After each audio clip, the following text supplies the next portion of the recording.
Hello all, good evening. So welcome to today's expiry analysis. So let us get started. Today's expiry was very much predictable. Why I'm saying it was predictable on the bearish side, because of the available data, be it the order flow data or be it the end of the day positions of smart money. So overall, the expiry, the smart money had created a bearish position. So let us first start with the end of the day positions. So when you look at the FIIs, no, first let us start with the FIIs position. So you can see FIIs have done a massive put buying. You can see here that there is a lot of put buying from the FIIs. Hardly any call buying. This you can ignore. And then there is massive futures short. This is also a very bearish indication. They've shorted massive quantity of futures, both in stock futures as well as index futures. So this is a converging thing. We must when you look at stock futures as well as index futures, and the this is hardly negligible. You can ignore this number, and they've bought a massive quantity of puts. So this is extremely bearish.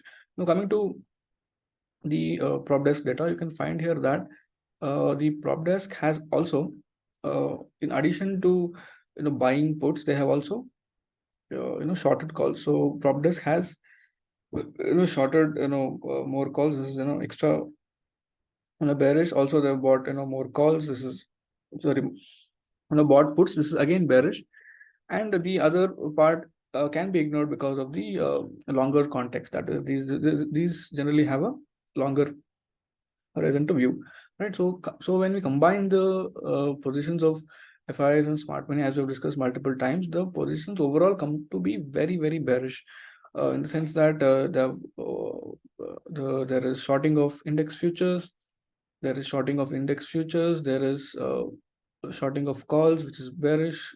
This is more bearish. They have also bought puts. The number of puts bought is also more. Again, this is very bearish. And also the stock futures have been sold. So overall, clear on the index futures, stock futures, call selling and put buying, the smart money are on the bearish side.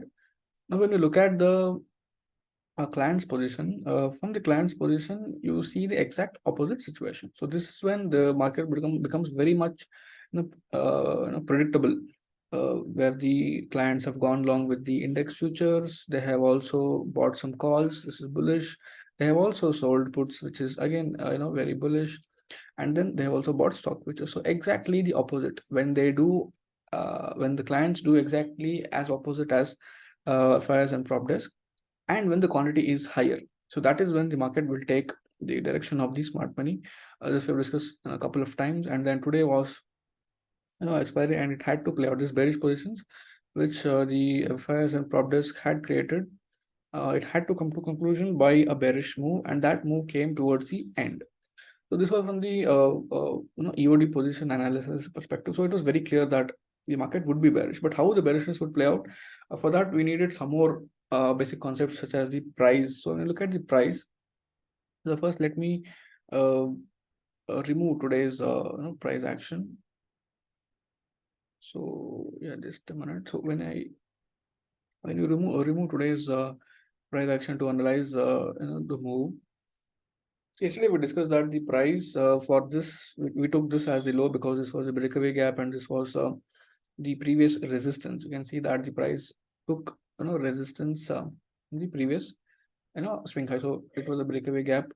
So when you take this low, the swing low as the lower point and the top as the higher point, we discussed that the price yesterday, for yesterday's move, it's like it went till the for this swing. You can see that the price high, and it came back towards the 50% zone, and it bounced, and it somewhere closed around this area, right? This is what yesterday's action was. But when we have a bearish data, so we have to take the recent swing in order to check what the direction. Recent swing, in a sense, we have to see if the recent swing is bearish now. So take this high, swing high to swing low, and see the action. I mean, check out what the price is doing. So yesterday, when you look at this analysis, you see that the price came towards the lows, uh, took a rejection almost at the 50% level. It got rejected. This was yesterday's condition. So for anything to be to continue its bullishness, to continue its bullish direction, what should happen ideally is for the resistance has to close above the 0.618 mark, and then it will continue its original upward direction. So this is a general understanding. It has to break the 61% zone at least to tell that this reversal, I mean this correction is over. But when you look at today's price action, just let me do the replay. The first candle itself again gets rejected at the 0.5 zone itself. So when there is rejection from the 0.5 zone in the opening candle, what is the understanding is that you can see here that the price takes resistance at 0.5. So the logical conclusion is it has to kind of come back to the previous swing low. This is what the understanding comes, and then again you can see that price is not able to go beyond the 0.5 level, and then it continues somewhere in that zone for 2 hours almost, which is expiry days sideways action, and then you could see the down move playing out, and the price finally reaching the previous swing low. So this was very much kind of predictable from the price perspective also. You didn't need any OI to judge this move, this down move, and this was anyway ruled out because of the probability of this was low because of the EOD positions. See, why we should always think in probabilities is because there can also be a scenario where the smart money can close their bearish positions in between the day. But that's why this scenario also has to be kept in mind. If it closes above the 61% mark, there's always a chance of it going up. So always think in probabilities and find out the scenarios. This was the context for Nifty and Bank Nifty. Similarly, I had worked out 2 scenarios of how the move could possibly happen. I'll just remake this for the better understanding. So when you see this overall up move, we discussed yesterday that for this swing low to swing high. So you can just like, so this is the swing low, and this is the another swing high. So for this swing high, swing low to swing high, the price took a retracement yesterday. First let me remove today's action first. Yeah, so when you see, okay, so when you basically, yeah.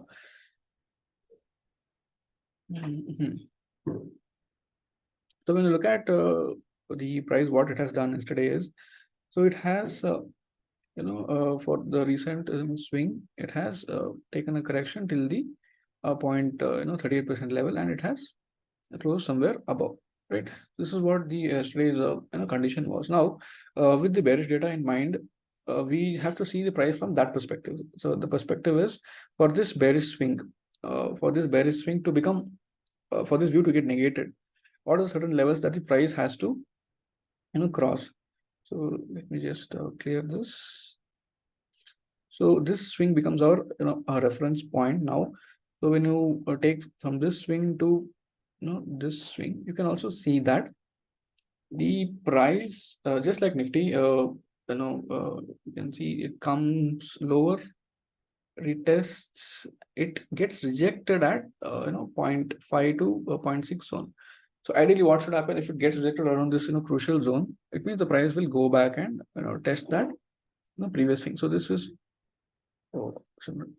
this is the So basically, this is the standard understanding. No, but if this since it is expiry, we must be ready with both the directions. So one, if the price comes to the lower swing, if it sustains at this zone, maybe test the 50% zone again, and if it closes above the 60% zone and test the 60% zone, then the probability is high that it will go back to this zone. So that did not happen today, where the price got so let me play today's price action. So you find that in the opening itself, the price got rejected at the zone. Now mind you that this zone, there is from the simple candlestick chart, you will not come to know what is there at this zone, but in the order flow chart, you'll easily come to know that there are the limit sellers, at this zone yesterday's closing. So I'll explain that when we come to the order flow. But the point is, the price, got rejected almost like this, at the golden ratio zone. Basically, you can take this 0.5 or 0.6 as crucial zones of rejection, and then let me just, yeah, like this. Yeah, it got rejected here, and then the probability of it to hit the low, increases generally. So what happens when I just yeah, so moving forward, you can see that how the price ultimately did so much of, a sideways correction, kind of the move towards the theta decay. Let me first clear. So you can find here that this is what exactly the price played out. It took rejection at the this golden ratio zone, and it came back towards the previous swing, and it closed there. So this is that's why I said from the price perspective also it was very much predictable. From the data was obviously screamingly telling that it is very, very bearish. So getting rejected at this level. So this probability was higher compared to this. So that's why you must be ready with both the probabilities on expiry. Um, anyway, thinking in probabilities would definitely help. Now coming to the order flow. So now the order flow also gave, so starting with Nifty. So you can see here that the Nifty today, when it opened, no, it first before today, when you see that yesterday what happened is the while towards the closing, you could see that Nifty faced some resistance, and it is at this zone basically. You can see the appearance of, this basically is what I'm inferring. These are, limit sellers. Okay, so these are limit sellers. Basically, this zone overall, this zone is a limit selling zone. You can see the big prints coming at the top, and the price is closing way below. Price was rejected from that level. So these are, the limit selling levels, putting resistance at this zone. What ideally one should do is just mark the previous day's high candle first as the, resistance zone. So you can see beautifully that how the price is respecting this zone.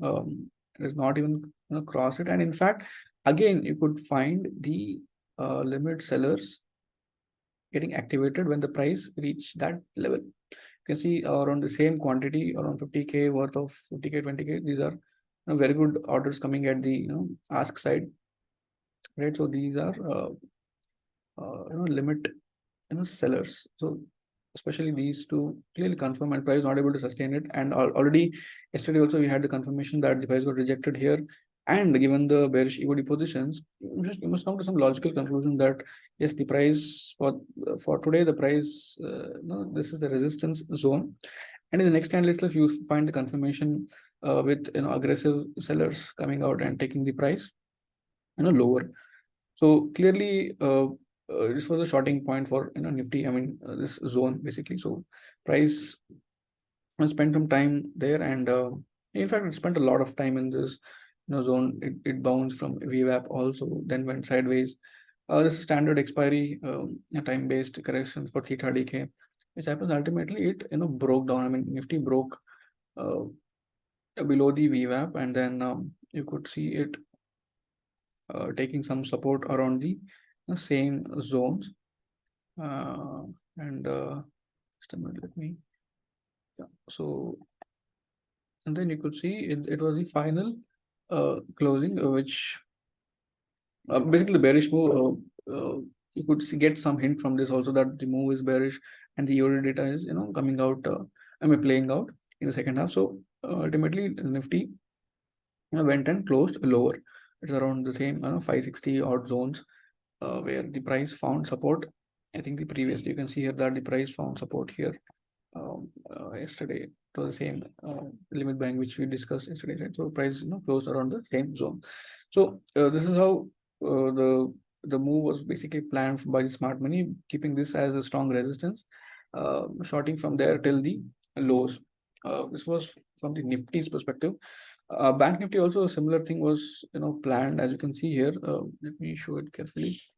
You can see here that yesterday, uh, Similar to Nifty, there was a closing limit selling condition got triggered. You can see here as the price went higher, it was in the last two candles where you could see the kind of limit selling conditions get triggered. Again, similar to Nifty, just mark the high of the candle. And then today also around the same point of control, you can see multiple times the price getting rejected, confirming the same bias that the price is bearish. This is a zone of resistance for the price. And then you can see again same print, the price getting rejected. So this is the first time confirmation for today. This is the second time you can see, and in fact all these are minor confirmations, you can see, of the same understanding that this is a seller zone. Basically all these are seller zones. And then the price, just a minute. Yeah, see, the price ultimately did a lot of sideways action, uh, uh, but ultimately this high, if one had marked and it was very clear, if this high is taken out, then only we must take the upward direction. So then we can see that finally the price again took resistance around this same zone, and then it gave a good plunge. So this was the final climax which unfolded uh, in Bank Nifty. It was very good down move, and this down move was basically on till uh, yesterday's low again.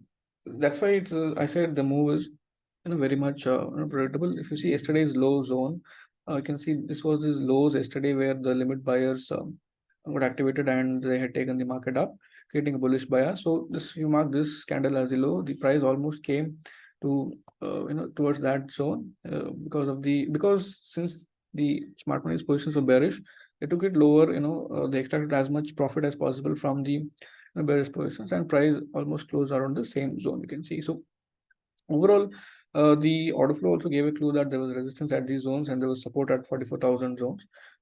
So it was a good shorting opportunity here. So overall, it was almost, I could say, from the price perspective also, with this logic what I discussed, and the order flow giving a strong hint that this is a resistance zone and price is not going beyond it.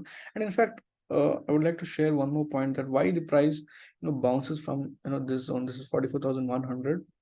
If I just mark this horizontal line at this zone, I just like to show that this is the zone where yesterday the price got support from the one of the limit buying condition. You can see here that this is a strong limit buying condition, and it is the same zone where the price came and bounced. So it was just a minor support available, but obviously because the overall bearish context, it got a minor support here, but the direction was definitely down.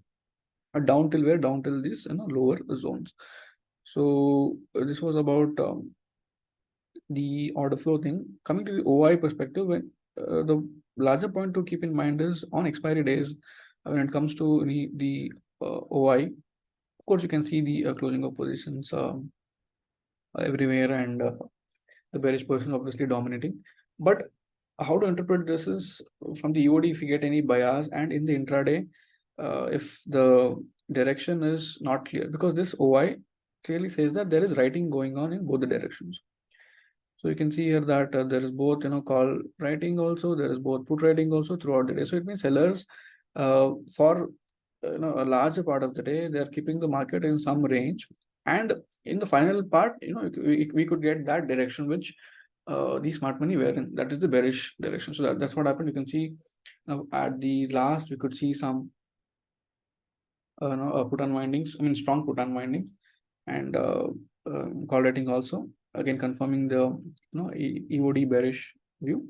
So overall, during the course of the day, the price stays in the range just for the theta decay thing, and then the bearish overall context plays out towards the climax. So this was about the OI. So Nifty and Bank Nifty are almost similar in this context. So that's it. So more or less these expiry, and one more larger point which we have to remember from the price chart is, this is a one broader point which I want to convey. Friday being the first day of the week, so always have this idea in mind what the smart money is doing from Friday. If you look at it from the Friday, I think so. Let me first remove all these diagrams. So when you look at it from the Friday perspective, this is the Friday zone. So when you see from Friday, what the smart money did, smart money took the price higher, right? And then again, they took the price, higher on Monday also. On Tuesday, they kept the price in a very, range bound fashion. So what has happened in this course of the 1 week is, because it's a weekly game which the smart money is playing. So what has happened throughout this week is the call premiums, they have because of this up move, call premium has shooted up. So call premium, since they have gone up, right? So just a minute. So since call premium has gone up, and market has reached a certain higher level, so it becomes lucrative to sell calls. So that's what smart money does, and creates bearish positions. You can say around the Wednesday to, in fact, it was in the Wednesday opening itself, they created this bearish position. They closed their bullish positions on Wednesday morning, which I also discussed in the video, and then they continued their bearish positions, because at this high selling, the puts would have become cheaper, so there's no point in selling the puts. So that's why they go towards selling the call premiums. And then because of the selling of call premiums, it's just a weekly expiry game which smart money plays, that the price ultimately will after this, the price will continue to head down, and in this head down there will obviously be swings, and then this is what happens. So roughly you can see this is the game which the smart money has played in this expiry. So this can be in many ways. So hope this point is uh, taken care, because it's from Friday till Thursday, the week. That's what we have to understand from smart money's positions. So hope this analysis was helpful. Thank you.